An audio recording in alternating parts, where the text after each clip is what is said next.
Bonjour à tous, merci à vous de nous rejoindre pour une nouvelle édition d'Histoire et de Découverte. Dans cette émission, je vous propose de nous intéresser à Maurice Renoma. Il est incontestablement une figure emblématique de la mode, mais c'est avant tout un artiste touche-à-tout. Son insatisfaction permanente l'entraîne sur différents terrains. Il a modernisé un modèle de chaise Louis XVI, il a réalisé une série de photos du mythique Chelsea Hotel à New York, dont il a été le dernier témoin avant la rénovation. Il est également le roi du slip à Singapour, et en Corée, les cosmétiques font un malheur. Il a même ouvert un hôtel à Tel Aviv. C'est l'univers de cet homme aux multiples facettes que je vous propose de découvrir aujourd'hui. Restez là.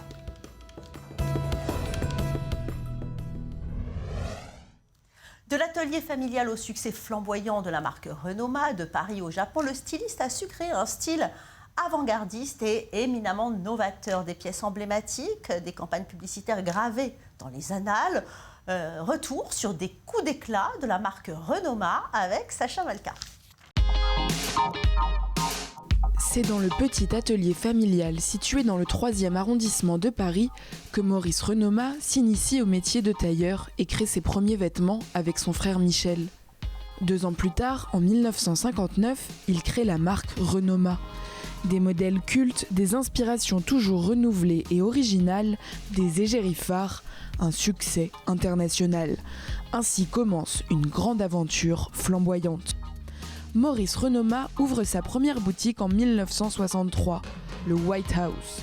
C'est la première marque dédiée à la jeunesse, une révolution. Le succès est immédiat.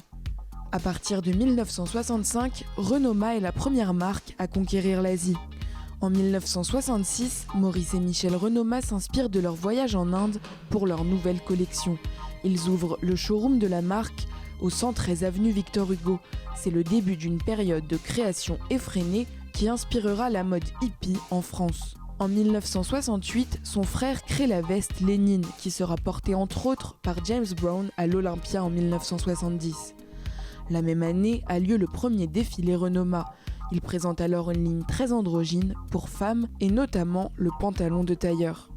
Une autre pièce révolutionnaire, la veste multipoche, créée en 1979. Le succès est immédiat et international.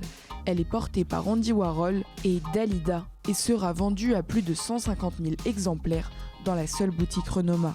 En 1975, Maurice Renoma choisit Serge Gainsbourg et Jane Birkin comme égérie de la marque. Les campagnes publicitaires, aujourd'hui cultes, sont signées David Bailey, Guy Bourdin, Dominique Isserman et Helmut Newton. Dans les années 90, Renoma est leader de la mode féminine et masculine en Europe. Il a incontestablement marqué le monde de la mode avec son style unique, déjanté et audacieux. Tailleur, styliste, entrepreneur, photographe, vidéaste, Maurice Renoma est inclassable, artiste aux multiples facettes. Je vous le disais, il ne cesse de se réinventer au travers de disciplines variées, mais toujours autour de 2 piliers phares, la mode et la photographie. Plus de détails, Sacha Malka. On connaît déjà tout de Maurice Renoma, l'homme de mode, mais l'artiste a bien d'autres cordes à son arc.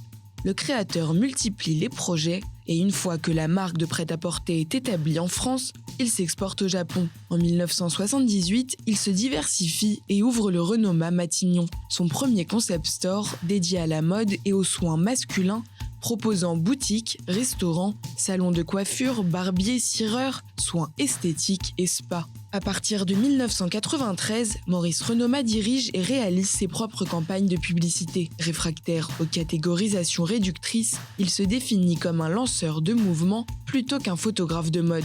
C'est le début d'une nouvelle aventure artistique en tant que photographe et vidéaste avec plus de 205 films réalisés. Il expose ses photographies en France et dans le monde entier. Poursuivant son besoin de transcender toute forme de classification, Maurice Renoma va plus loin et lance le mouvement de la modographie. Ce néologisme, inventé par l'artiste, correspond selon ce dernier mieux aux liens essentiels qui unissent la mode et la photographie.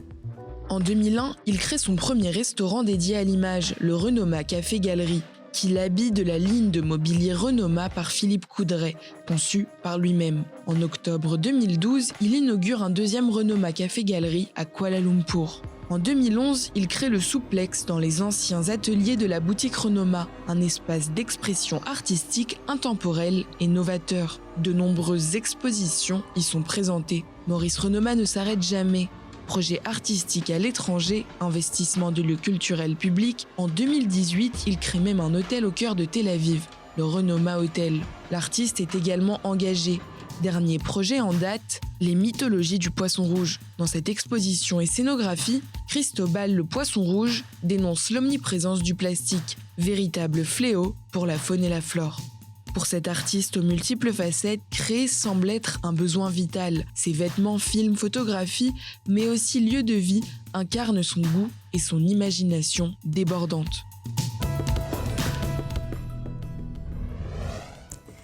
Stéphanie Renoma, bonjour. Vous êtes styliste française et photographe. Vous êtes la fille du scénographe et photographe Maurice Renoma.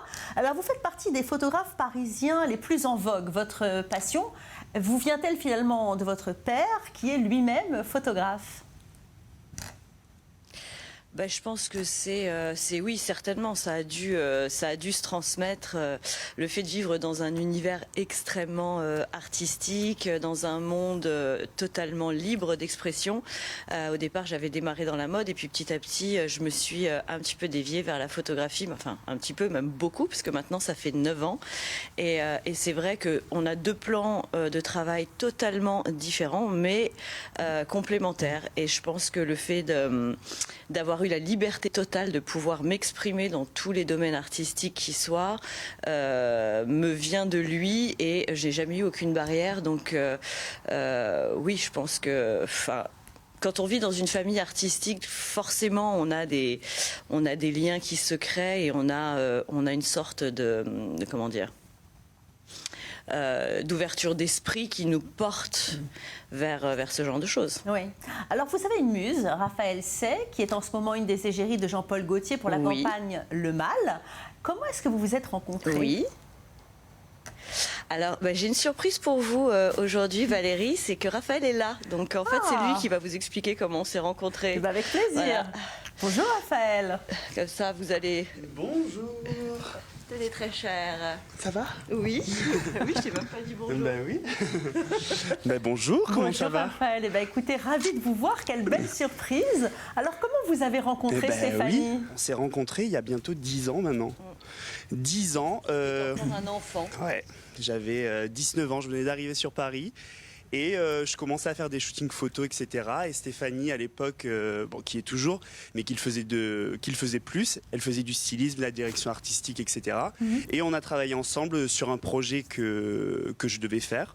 Et Stéphanie était là pour faire un peu la direction artistique, le stylisme, etc. Et puis après ce jour-là, on ne s'est plus jamais quittés. Donc ça va faire 10 ans maintenant. On est un vieux couple. C'est une vraie histoire d'amitié. Alors Stéphanie Renoma, vous, lorsque vous vous lancez dans la photographie, vous signez vos premiers travaux personnels en collaboration avec des grandes marques. Vos images mêlent symbole et genre.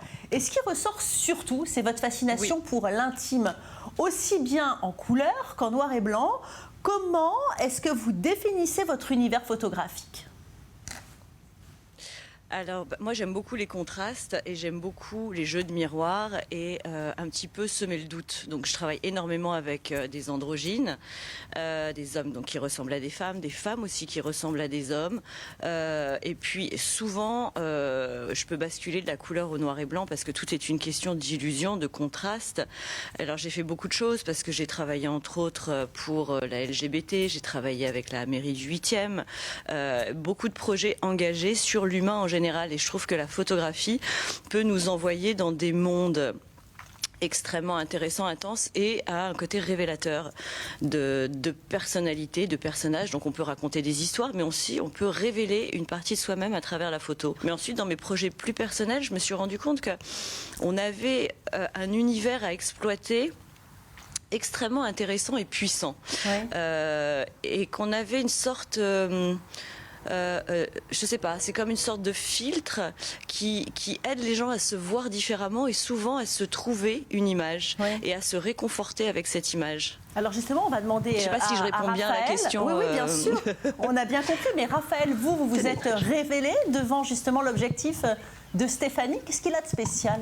En fait, c'est bizarre à dire, mais on se sent soi-même. C'est-à-dire qu'on ne sent pas toute cette barrière ou tous ces codes qu'il y a et qui sont instaurés dans la mode, dans l'image. En fait, c'est notre propre personne qui se révèle en face de l'artiste en fait et qui met en lumière tout ça. Et ça c'est tellement plaisant parce qu'on peut dire plein de choses, on peut raconter un peu son histoire, la sienne, et ça devient la nôtre entre guillemets. Donc je sais même pas comment décrire ce sentiment. C'est toujours, puis nous on fait toujours les bêtes, on s'amuse, on rigole, on fait la fête. Enfin c'est du théâtre quoi. Alors vous êtes déjà venu à Tel Aviv pour capturer l'essence du Renoma Hotel à travers votre regard artistique. Exactement. Est-ce que vous avez aimé Israël? Alors moi je suis venue 3 fois déjà. J'attends de pouvoir revenir à la 4e fois, bientôt j'espère. Et en fait, il y a une énergie en Israël que je n'ai trouvée nulle part ailleurs. Alors je sais pas, c'est pour moi c'est quelque chose incroyable. C'est d'une énergie et d'une puissance. Et surtout, je trouve que les gens sont exceptionnels. Il y a une vraie, je trouve, ouverture d'esprit.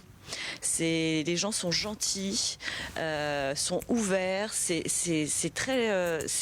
pour moi un pays qui est plein de belles énergies et j'espère pouvoir revenir très très vite. Alors Stéphanie, depuis 2019, vous collaborez avec le professeur Toledano, une autre corde à votre arc, et l'Institut Raphaël en développement des séances de photographie nommées Photo Beauty Therapy avec des patients de l'Institut qui ont été malades du cancer. Cela dans le but d'améliorer leur confiance en elles et leur rapport au corps.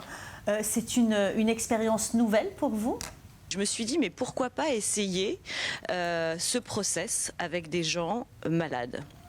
Est-ce que ça peut fonctionner? Donc j'en ai parlé au professeur David Kayat qui m'a présenté le docteur Toledano et on a fait des premiers essais. Et bizarrement, le fait de les prendre en charge, d'avoir une équipe de coiffeurs, de maquilleurs, de les photographier, c'est pas comme se regarder dans un miroir. D'un seul coup, il y avait une projection. Oui. Il y avait une espèce de fenêtre de tir avec une perspective et une ligne d'horizon qui se dessinait et ça les a aidés à reprendre confiance, à se retrouver une féminité qui même parfois elles n'avaient pas autant avant d'être malades. Ouais. Elles ont envie de projets, elles ont envie d'un avenir et par l'image on a réussi vraiment à créer un gap qui ensuite évidemment elles sont revues par les psychologues, donc il y a un avant, il y a un pendant, il y a un après. Et on a également des résultats positifs au niveau des endorphines parce que ça crée de bonnes endorphines, donc elles vivent beaucoup mieux ce passage. Et bon bah là je continue, hein, je parle pas au passé parce que c'est des séances que je fais régulièrement avec toute l'équipe du docteur Toledano qui prépare d'ailleurs son gala au mois de décembre où là je pense qu'on va créer un événement, une exposition ou des choses comme ça parce que moi je le fais vraiment à titre enfin, c'est du bénévolat à 100%, je le fais vraiment pour l'Institut. Alors après, je ne le fais pas que pour l'Institut, j'ai aussi beaucoup de femmes malades aujourd'hui qui viennent me parler, qui m'envoient des messages, qui sont en demande. Donc je le fais aussi, c'est-à-dire que j'ai pas une exclusivité avec l'Institut. Le principal, c'est vraiment de redonner confiance et puis de les libérer, ces femmes, et c'est incroyable. Voilà. C'est une très belle, les libérer, très belle initiative. Hein. Tout à fait. Alors le monde de l'art et de la culture ont été très touchés, Stéphanie, ces dernières années. Qu'est-ce que vous pouvez conseiller aux jeunes qui se lancent? Parce que vous avez déniché Raphaël très jeune. À tous ces jeunes qui aimeraient faire carrière dans le monde de l'art et de la culture, qu'est-ce que vous leur donnez comme conseil? En fait, c'est des métiers très difficiles. C'est des métiers comme beaucoup, hein. Mais en fait, c'est des métiers de persévérance. Pas parce qu'on vous ferme une porte qu'il faut baisser les bras. Il faut être extrêmement courageux. Il faut accepter le refus sans le prendre pour soi. Donc c'est quelque chose qui est difficile parce que souvent c'est quand même une réponse positive pour 50 négatives. Donc il faut avoir la force, il faut avoir le courage, il faut avoir l'énergie et en même temps il ne faut pas non plus être là pour écraser les autres. Voilà, donc c'est tout un système de balance dans tous ces milieux artistiques, que ce soit dans le mannequinat, dans la photographie. Enfin, pour moi, il y a de la place pour tout le monde. Ensuite, ce qu'il faut, c'est comme dans tous ces métiers, il faut être bon. Il ne faut pas croire que parce qu'on est plus joli qu'un autre, on réussira mieux. C'est faux.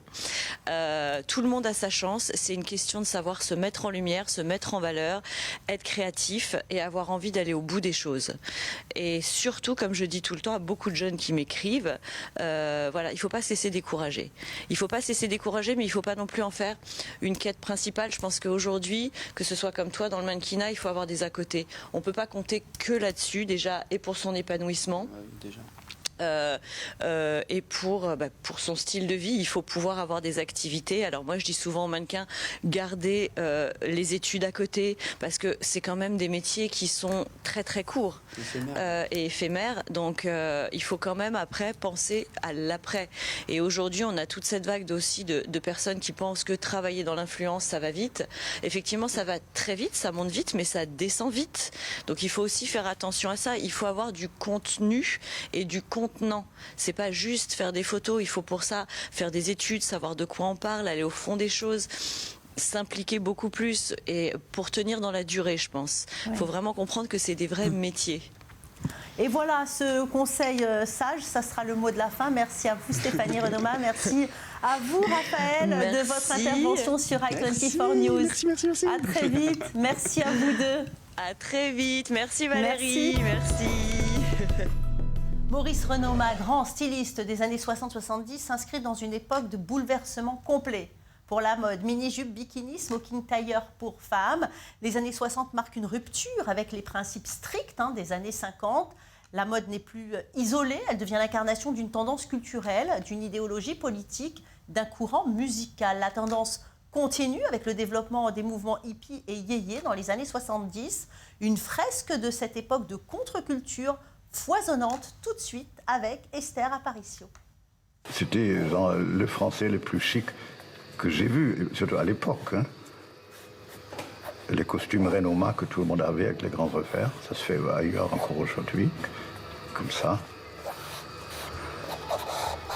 Renoma s'inscrit dans une époque de bouleversement des codes de la mode. Des couleurs blanches ou acidulées, orange, jaune, des motifs à pois ou à rayures, des matières métalliques ou plastiques. La mode des années 1960 renverse les tendances établies dans les années 50. Les collants, le pantalon, le bikini ou encore la mini-jupe sont les nouveaux vêtements qui enflamment la jeunesse. Car désormais, ce sont les jeunes, adolescents du baby-boom, qui dictent la mode. La mode n'émane plus d'une élite, mais de sa base. Comme le dira plus tard Yves Saint Laurent, « La rue et moi, c'est une histoire d'amour. 1971 est une grande date, car enfin, la mode descend dans la rue. » La haute couture est menacée par le prêt-à-porter. Elle peine à ajuster son offre à la demande. Pierre Cardin, le premier, allie haute couture et mode populaire. Avec André Courrèges et Paco Rabanne, il développe une ligne futuriste inspirée de la conquête spatiale. De son côté, Yves Saint Laurent œuvre à la libération vestimentaire de la femme, notamment avec le smoking. Une femme androgyne, taille et poitrine estompée et jambes dévoilées. Les années 1970 marquent la fin de l'insouciance. Avec la guerre du Vietnam et les chocs pétroliers, c'est l'heure du pacifisme revendicatif. Se développe alors la tendance baba cool, hippie. Au programme, la fluidité des vêtements, par opposition aux coupes droites et travaillées des années 1960. Les jupes longues, les pattes d'eff, les cuissardes, recouvertes d'imprimés originaux ou psychédéliques, sont mises à l'honneur. Les années 60-70, c'est l'explosion des normes pour la société dans son ensemble. Et la mode suit. De simple injonction esthétique, elle devient l'expression d'une contre-culture et d'un engagement politique. Eric Clapton, Bob Dylan, John Lennon, Jim Morrison, Brigitte Bardot, Johnny Hallyday, Andy Warhol, Salvatore Dali, Valéry Giscard d'Estaing et même Brigitte Macron. Ils se sont tous habillés en Renoma à un moment. Mais les stars que tout le monde a retenues, c'est sans doute Serge Gainsbourg et Jane Birkin qui furent les égéries de la marque. En 1975, retour sur les rapports entre Renoma et le showbiz avec Lise Benkemoun. Dans les années 60, Maurice Renoma et son frère sont connus comme le Loup Blanc. Ce sont eux qui habillent tous les minets de Paris. D'abord installés dans le 16e, près du lycée Janson de Sailly, leurs costumes cintrés, velours pastèque et pantalons taille basse font fureur. Mais leur notoriété va très vite dépasser les frontières. Renoma est le premier qui a l'idée de recruter des célébrités pour représenter sa marque. Au début, Il choisit Jacques Dutronc et Françoise Hardy, qui lui semblent emblématiques du style de sa maison. Mais en 1975, après un séjour au Japon fait de dîners arrosés au château Pétrus, c'est Serge Gainsbourg qui deviendra l'égérie de Renaud-Mah pendant 10 ans. Gainsbourg porte le costume à rayures tennis de Renaud-Mah comme personne. Puis ce sera la chemise sous le smoking avec le nœud pape dans la poche et les répétos aux pieds. Pour Jeanne Birkin, la campagne d'Helmut Newton la montre en porte-jartel et blazer. Une image sulfureuse qui colle à la marque audacieuse et jeune. Mais Renaud-Mah ne s'arrête pas là. Il habille entre autres les Beatles, les Stones, Brigitte Bardot, Andy Warhol, Johnny Hallyday ou Salvador Dali, et même d'autres couturiers comme Yves Saint Laurent. Un jour, j'étais dans mon bureau qui avait une paroi sans teint, me permettant de contrôler un peu la fauche, parce que ça faisait partie des sports obligatoires pour les minets. Et tout d'un coup, je vois Bob Dylan en train de se recoiffer devant moi, derrière le mur. Mais je n'ai pas osé sortir le saluer. Même les politiciens succombent au style Renaud-Mah. Pierre Mendès France, François Mitterrand, Valéry Giscard d'Estaing ou encore Jacques Chirac passeront entre les mains du couturier dont le tout Paris raffole. Une reconnaissance amplement méritée pour un créateur visionnaire.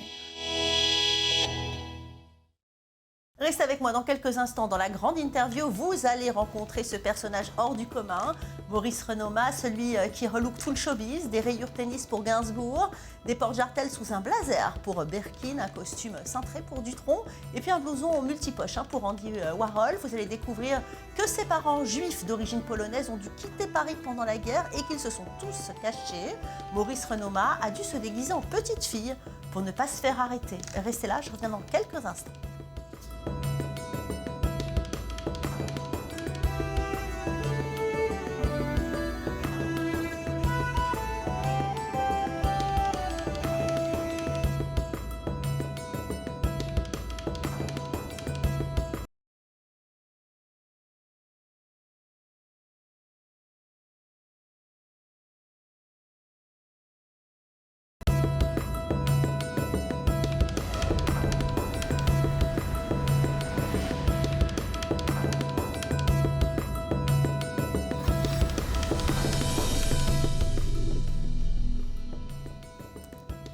Bonjour à tous et bienvenue dans Histoire et Découverte. Dans cette édition, je vais vous parler de Maurice Renaud-Mah. C'est un couturier, designer, scénographe et photographe français reconnu pour avoir influencé la mode dans les années 60. Une mode Renaud-Mah, audacieuse, transgressive.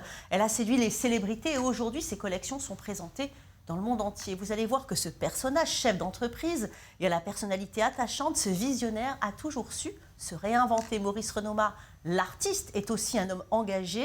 Il a inventé Cristobal, le poisson rouge en plastique, pour dénoncer les méfaits de la pollution plastique. Je vous propose donc une rencontre passionnante avec un homme curieux de ce qui l'entoure, qui a toujours bousculé les codes, tant de la mode que de la photographie. Vous verrez qu'il trouve de la poésie partout, aussi bien dans la jungle urbaine que dans sa campagne normande. Tout de suite, une courte biographie présentée par Patrick Cohen et on se retrouve après.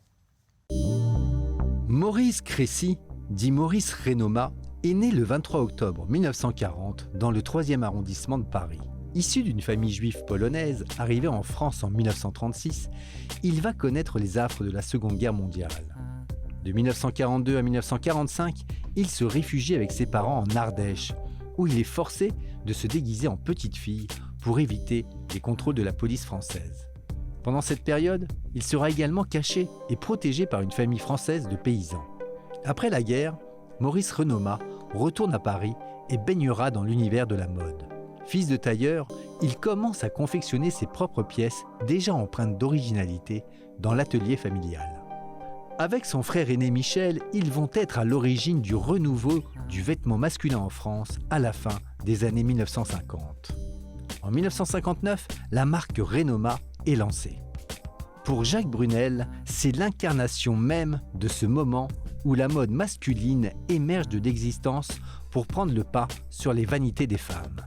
S'habiller chez Renaud-Mah vous décernait un brevet de parisianisme, certificat d'une jeunesse à consommer sans modération. En 1966, suite à un voyage en Inde, Maurice et Michel Renaud-Mah lancent une collection qui a inspiré la mode hippie en France, fabriquée avec les tissus qu'ils ont rapportés. Maurice Renaud-Mah fréquente et habille ceux qui deviendront les plus grandes figures de la mode et du show business. Au début des années 90, Maurice Renoma commence à s'intéresser à la photographie et particulièrement à la pellicule noir et blanc 400 ASA. Il expose ses photographies en France et dans le monde entier. Il se lance également dans la scénographie, le design graphique, le design de mobilier, le street art et collabore avec de nombreux artistes. En 1997, Maurice Renoma est fait chevalier des arts et des lettres. Amateur de ping-pong et d'échecs, Maurice Renoma a également une passion pour le patinage. Il participe d'ailleurs à quelques compétitions durant sa jeunesse. Avec sa femme, il a une fille, la styliste Stéphanie Renoma. Inventeur de la modographie, Maurice Renoma est un avant-gardiste aux talents multiples et une figure emblématique du style parisien. Partons donc ensemble à la rencontre de Maurice Renoma, celui qui a su faire bouger toute une génération, qui s'est pris de passion pour son extravagance vestimentaire, celui qui a bousculé les codes et exploré l'androgynie et le brassage des genres, des partis pris choquants dans les années 60. Maurice Renoma, bonjour. Quel bonheur de vous voir aujourd'hui. Alors ensemble, on va essayer de mieux comprendre votre personnalité et surtout, vous allez nous parler de votre vie. Donc, en quelle année êtes-vous né, Maurice Renoma ? En 1940. D'accord, donc pendant la Deuxième Guerre mondiale. Oui, en plein dedans, je veux dire, j'ai vraiment... moi, j'ai un peu de chance. Mon frère, c'était en 38, donc c'est encore mieux. D'accord, donc vous êtes né à Paris ? Oui, dans le 3e arrondissement, près du carreau du Temple. Oui. Alors, vos parents, et ils étaient originaires de quel pays ? D'origine polonaise. Ils sont arrivés en France, je pense, en 1936. C'est une longue histoire d'amour entre mes parents. Ils se connaissaient à l'école communale. Ils ont décidé de venir en France, Paris. C'était un rêve pour eux. Oui. Quel souvenir vous avez de votre enfance ? En tout cas, on était très protégés. On a eu de la chance de faire partie des gens qui ont pu se cacher et vivre à la campagne. Donc, moi, j'ai que des bons souvenirs de cette période. Alors, comment ça s'est passé ? Racontez-nous. Bien, je pense que, au départ, mon père était très méfiant. Donc, quand on a demandé aux Juifs français ou étrangers de s'inscrire à la mairie de Paris en tant que Juif, mon père a été pour s'enregistrer, puis il s'est positionné dans un café avec un ami, et ils ont vu que les gens rentraient, mais ils ne ressortaient pas. Donc, ils ont fait le tour de l'hôtel de ville, ils ont vu qu'il y avait des cars qui étaient derrière. Oui. Et donc, il s'est dit, il ne faut pas y aller. Donc, il a prévenu tous ses amis, on s'est tous sauvés. Et le lendemain, ils sont partis. Racontez-nous, donc vous êtes partis en Ardèche. Oui. Vous vous souvenez du trajet ? Et je me rappelle très bien que le train, la fumée, le train, les locomotives, les arrêts où on mettait de l'eau dans la locomotive et qu'on repartait, les fauteuils en bois, les contrôles plus ou moins. Oui. C'était assez... Mes parents, c'était un peu des bienveillants, donc on s'amusait dans le train, etc. C'était comme si c'était naturel. À aucun moment, j'ai eu la panique de dire on est juif, il faut se cacher, etc. Donc c'était complètement naturel. Et mon père avait des faux papiers d'un Polonais recherché en tant que criminel. Mais il assurait bien en disant voilà mes papiers. En assurant bien, il est passé, mais il ne savait pas que le type était recherché par toutes les polices. Oui. Il cherchait plus des juifs que des criminels. Que les criminels. Oui. Alors donc vous arrivez à la campagne et là, que se passe-t-il ? Vous restez avec vos parents ? Non, mais c'est une longue histoire en fait, parce que je suis resté quand même 2 ans et demi, de 42 à 45 à peu près. Moi j'étais déguisé en petite fille, parce que je cherchais 2 garçons. C'était facile de voir si, à l'époque, on regardait si les garçons étaient circoncis ou pas. Donc, oui. Évidemment, on était circoncis. Moi, j'étais une petite fille et mon frère était un petit garçon. Oui. Donc, quand ma mère est revenue, elle a trouvé une petite fille, quoi. Elle était contente, elle voulait une fille. Hein. Alors, pendant 2 ans cachés avec votre frère, et là, comment vous retrouvez vos parents ? Enfin, comment ils vous ont retrouvés ?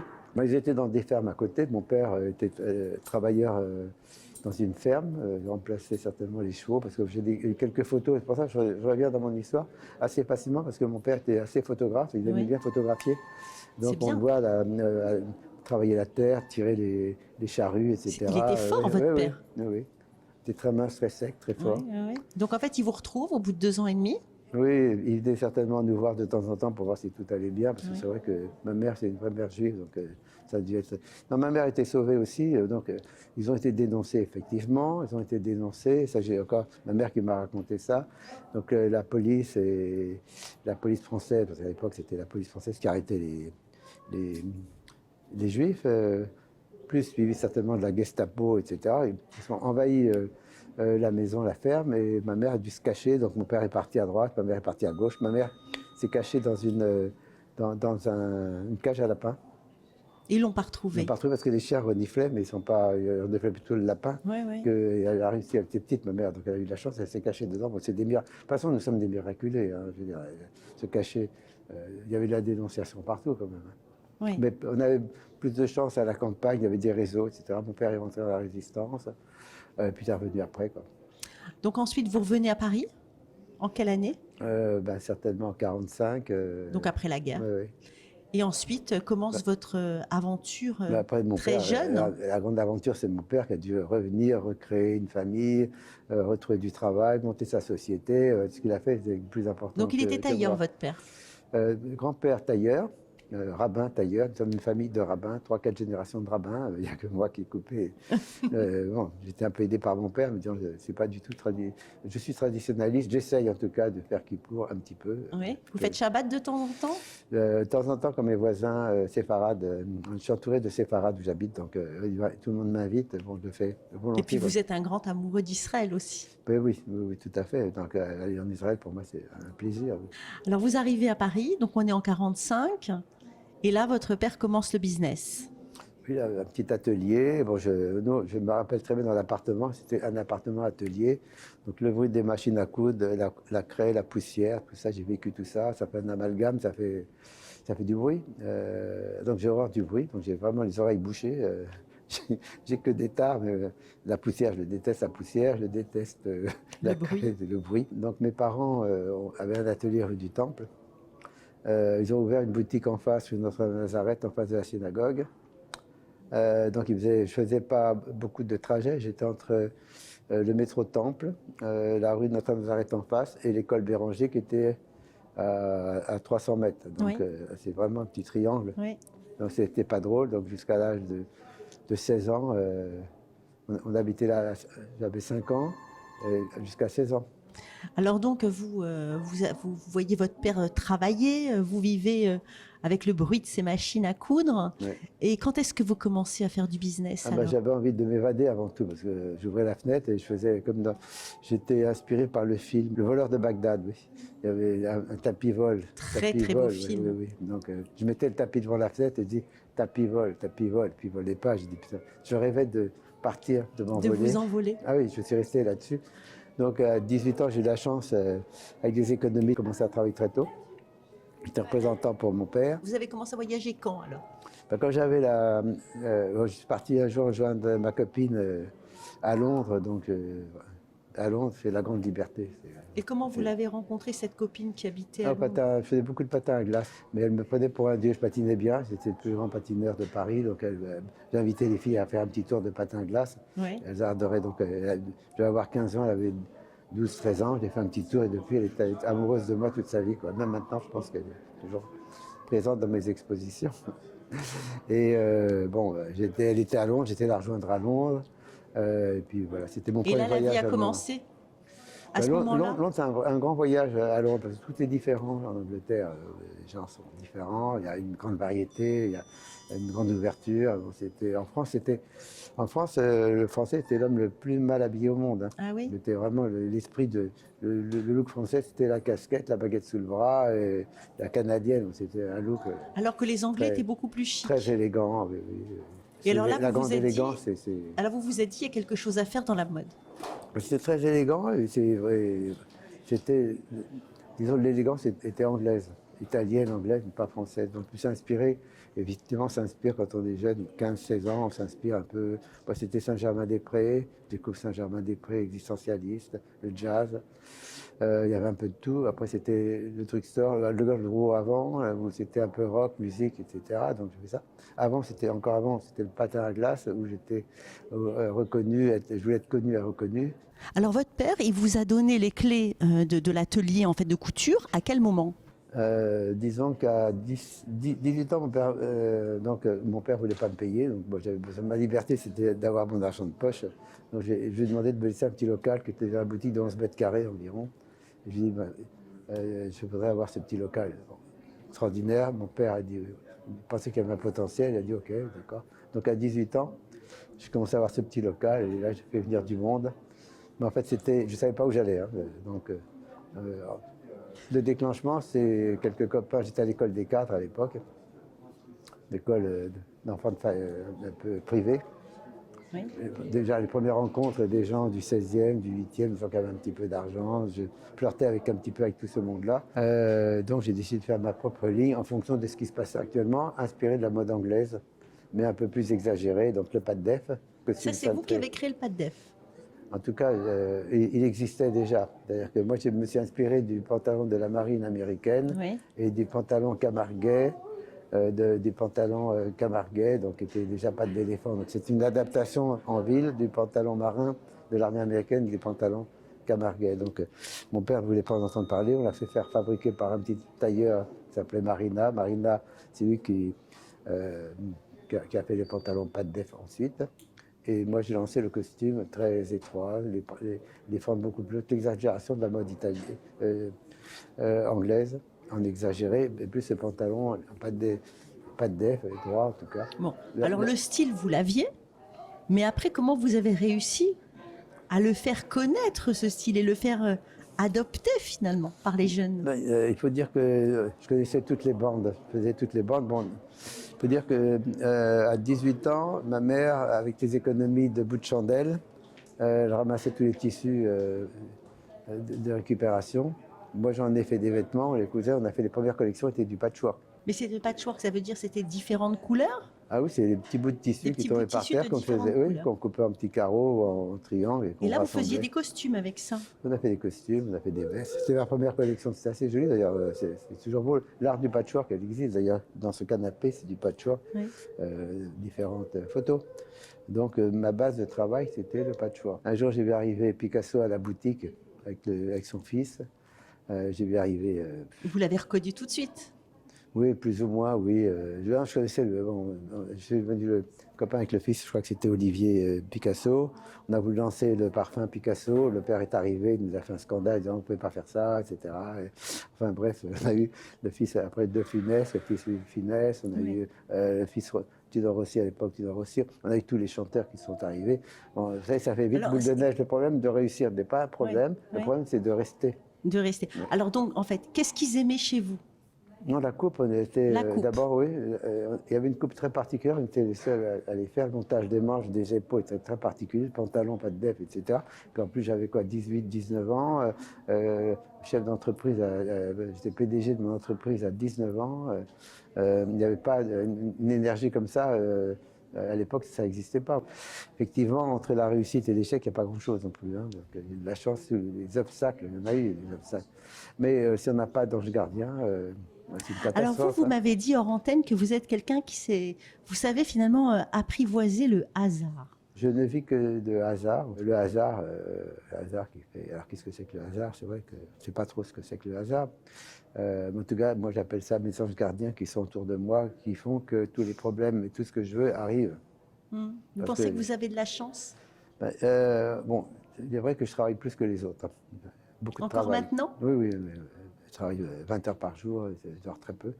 Et vos collaborateurs, ils arrivent à vous suivre? Oui, tout le monde me suit, oui, non, tout le monde, bon, si le patron dort, tout le monde dort, si le patron travaille, tout le monde travaille. Donc, on a une équipe sur mesure, mais vraiment sur mesure. Tout le monde est là 24 heures sur 24. Non, parce qu'il faut vous suivre quand même, Maurice Renoma. Alors, quelquefois, vous arrêtez de créer, et puis vous allez faire de la photographie, et puis après, vous allez arrêter la photographie, puis vous allez faire de la peinture. Le problème, c'est que j'ai une longue carrière. Je crois que c'est une des plus longues carrières artistiques. 60 ans plus de 60 ans. Comme j'ai commencé un petit peu avant, 63 ans de créativité. Donc on est obligé de trouver de nouvelles énergies. Donc c'est sans arrêt de l'énergie qu'il faut trouver. L'envie de faire, comment on peut trouver l'envie de faire? En général, les gens pensent à la retraite. J'ai eu pas mal de gens qui voulaient travailler chez nous, comme DG, etc. Et la première chose qu'ils me demandaient, oui, attendez mes points pour la retraite, etc. Comment on va... Ah non, ça avec vous, ça marche pas. Non, j'ai dit, attendez, c'est même plus la peine, c'est même pas la peine, vous direz ailleurs. Non, parce que chez nous, il n'y a pas de retraite, on travaille... Ma secrétaire, que j'ai depuis 40 ans, elle a 82, 83 ans, elle ne veut pas partir, elle est toujours là. Chez nous, je pense... Donc pour vous, the sky is no limit. Ça veut dire qu'il n'y a pas de limite. Non, mais il faut... Vous êtes ouvert à tout. Mais il faut aimer ce qu'on fait. Avant tout, il faut trouver sa voie et aller à fond dans ce qu'on aime, quitte à ramer, mais il faut aller vraiment dans la direction qu'on a envie et avoir les moyens physiques et moraux d'y aller. Je pense que les gens ont confiance quand quelqu'un veut y aller.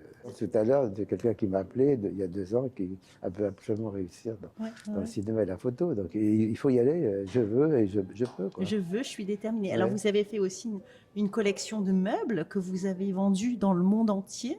Ouais. Alors là, l'idée, elle est arrivée comment? C'est un patchwork aussi, c'est de prendre du Louis XVI avec mes photos et avec une nouvelle matière. Bon, c'est ça, c'est le mélange de... En fait, dans les collections, on mélange les tissus. Là. J'ai mélangé au début, j'étais dans les tissus, c'était la base de faire les collections. Donc mélanger les fils, mélanger la soie, le coton, le cachemire, la laine, le polyester, etc. Le patchwork, des collections, des carreaux, des carreaux avec des rayures, tout ce qui ne se faisait pas, en fait, ça m'interpelle. Pourquoi on fixe des choses? Les gens ne portaient pas de verre avant, ça portait malheur. Bah oui, parce que ici, on est Molière dans un serait tapis. mort. Oui. Alors pourquoi justement? Ici, là, tout est vert, et en plus, c'est ma couleur. Moi, j'ai les yeux verts, etc. D'ailleurs, regardez, j'ai les yeux verts. Mais de temps en temps, ils passent au bleu.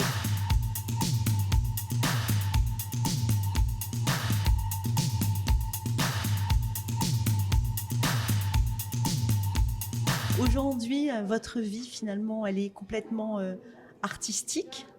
Vous ne faites que ce que vous aimez. Écoutez, j'ai une période très difficile dans ma vie. Les 20 ou 30 premières années, c'était de travailler avec les parents. C'est très dur. On a une épée de Damoclès au-dessus parce que si on fait faillite, on entraîne toute la famille. Donc, PDG à l'âge de 18 ans, avoir ses parents avec soi, une mère très bienveillante, etc. Vous imaginez, vous faites faillite, vous mettez tout le monde à la rue alors que vous êtes une là grande responsabilité. Oui. Donc j'ai eu une épée de Damoclès toute ma vie, jusqu'à ces quelques années où je suis vraiment tout seul dans ma société. Bon, je suis toujours, ma mère et mon père sont toujours là, etc. Mon frère, il a arrêté de travailler il y a 20-30 ans maintenant. Oui. Je suis tout seul, j'ai le droit à l'erreur. Oui. Quelle tranquillité, je ne peux pas savoir, faire des erreurs. Maintenant, je risque beaucoup plus, donc je ne fais que de l'artistique parce que je n'ai pas de compte à rendre à personne. Oui. D'abord, je n'avais pas de compte, mais j'avais la responsabilité. Là, je n'ai plus de compte à rendre à personne. Je suis heureux comme tout. Oui. Je peux faire n'importe quoi sans qu'on me critique, sans avoir ce poids derrière soi des parents. Et alors, qu'est-ce que vous faites maintenant? De la bourse? Vous investissez? Ah oui, je me suis mis à faire du trading parce que tout le monde peut faire du trading. Bon, il y a très peu d'élus dans les trading, 80% de chances de faire faillite. Et même quand on a gagné, on n'a toujours pas gagné parce que c'est quand on s'arrête vraiment qu'on peut dire qu'on a plus ou moins gagné. Mais moi, personnellement, je m'amuse beaucoup parce que je suis un joueur d'échecs et un joueur de ping-pong. Alors les deux, c'est... Bon, alors je conseille aux gens le sport et le côté intellectuel qui peut être... Bon, les échecs, c'est fabuleux parce que ça permet d'être en éveil. Alors, ping-pong, échecs, je récapitule. Créateur de vêtements, créateur de meubles, photographe majeur quand même. C'est quoi la prochaine étape? Quel âge vous avez, Maurice Renoma? Dites-nous. Aujourd'hui, j'ai encore 80 ans. 80 ans? Et c'est quoi vos projets? C'est d'arriver à 80 déjà. C'est déjà pas mal. Non, mais j'ai le même enthousiasme qu'avant, ce qui est exceptionnel. Je veux dire, et puis physiquement, je suis en très grâce. Vous êtes au top. Non, mais j'adore le ping-pong. Donc la souplesse, la rapidité, les réflexes, c'est important. Les échecs, c'est de prendre des risques et de savoir, et même si vous perdez, vous ne perdez pas, vous avez appris. Donc on apprend sans arrêt dans les échecs. Pour moi, les échecs, ça ne me dérange absolument pas, les échecs. Au contraire, je vais justement jusqu'à l'échec parce que je suis un scorpion et on se brûle les ailes. Donc, oui. Toute ma vie, ça a été limite. Ça a été limite, borderline. Ça a été très limite, oui. Qui venait s'habiller chez vous? Bon, c'est vrai que je fréquentais, on habillait toutes les stars des années 60, 70, 80. J'espère même maintenant, on a aussi une possibilité d'habiller des gens. En fait, on habillait tout le cinéma français. Delon, Belmondo, Pierre Richard que j'adore, un très bon copain, on se voit régulièrement. On a perdu beaucoup d'amis et de gens. On a vu Marielle et on a habillé vraiment la terre entière. Et dans la musique, John Lennon, les Rolling Stones et des Beatles, les Doors, etc. On a habillé tout le showbiz des années 60, 70, et tous les français évidemment. Et puis, notre idole, c'était Serge Gainsbourg. On ne va pas en reparler parce qu'on a déjà parlé. Ouais, puis ça nous colle à la peau et tout le monde veut que je parle de Gainsbourg. Non, j'ai raconté pas mal de choses de Gainsbourg. Votre meilleure rencontre? Il faut dire que Gainsbourg passait des week-ends et des semaines avec Gainsbourg, c'était fabuleux, on rigolait beaucoup. On a le même esprit, il était juif russe et nous, et moi, donc vraiment ça a été l'humour total. Aujourd'hui, votre entreprise, elle donne quoi? D'abord, Renoma était très présent en Asie, mais au Japon, en Corée, et la Chine, Singapour, Malaisie, tout ce coin-là, on est très implanté là-bas. J'espère garder ces parts de marché que nous avons. On est très proche de l'esprit japonais. Et Renoma, ça a été une lune de miel qui dure depuis plus de 40 ans. Ouais. Et vous continuez à créer aujourd'hui des vêtements? Ah oui, j'adore. Si on me laisse créer, oui, je ne sais pas si la mode veut toujours de moi, mais moi, je suis toujours à la mode. je sens la matière, j'ai l'intuition de la matière. Qu'est-ce que vous avez envie de créer? Qu'est-ce que vous sentez là? Non, moi, la mode, elle a complètement changé. Les gens ne s'habillent plus. C'est vrai que nous, c'est une génération de costumes, de tailleurs, de matières, de belles matières. Et là, maintenant, les gens, c'est quoi? C'est jogging, c'est un laisser-aller qui n'est pas très correct, en fait. C'est pas assez correct. Et il y a une toute petite élite qui s'habille, en fait. Alors que nous, on a lancé la mode à des jeunes qui ont lancé ça à l'international, mondial. C'est-à-dire que cette ligne qui était très Renoma à l'époque, elle a été, si on voit les films, tout est inspiré par ce que j'ai fait. Mon frère aussi, il a créé son multiposte, Michel, qui a été copié dans le monde entier. Je veux dire, on a créé, disons, une ligne mondiale qui a été inspirée. On a été l'inspirateur de la mode. Tous les couturiers se sont habillés chez nous. Qui, par exemple? Saint-Laurent, Karl Lagerfeld, bon, je dois le dire parce qu'il l'a dit, c'est facile à retrouver, il a dit que c'était le plus grand créateur pour homme. Vous? Je l'ai dit, oui. Incroyable, oui. Quelle consécration. Oui, non, Lagerfeld, non, parce que c'est peut-être pas non plus, c'est pas lui qui dirige, bon, il l'a dit, mais c'est pas, je pense pas qu'il soit très compétent pour le dire, c'est un hommage, oui, c'est vrai, parce que on avait lancé une ligne très particulière que tout le monde maintenant, mais vous savez, les années 60-70, maintenant on va, les années 80 aussi, Renoma c'était les années 80, les vestes très larges, ça. Nous, donc maintenant c'est quoi la mode alors? Bon, on revient aux années 80. Oui, on revient aux vestes larges, très larges, aux pantalons pas de laisse. Moi je peux tout, c'est bien dans mon vestiaire, on garde tout, donc on peut tout refaire. Donc ne rien jeter? Pour rien jeter, mais en plus, mais au contraire, je suis pour le recyclage. Actuellement, bon, ce qu'on est en train de faire, c'est mon exposition Cristobal.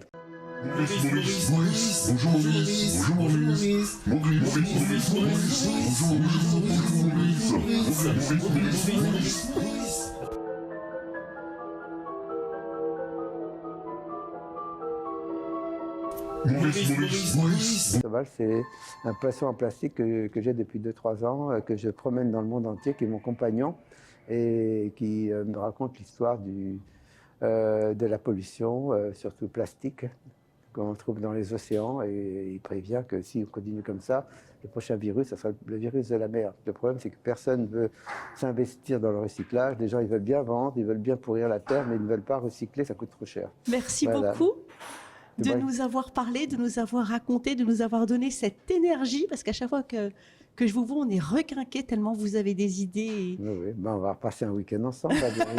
Avec plaisir, vous m'amenez. Merci Maurice. C'est fini pour aujourd'hui. Merci à vous tous de nous avoir suivis. On se retrouve la semaine prochaine pour une nouvelle rencontre avec Histoire. Surtout en attendant, restez bien branchés sur i24 News car l'info continue en français, en anglais et en arabe.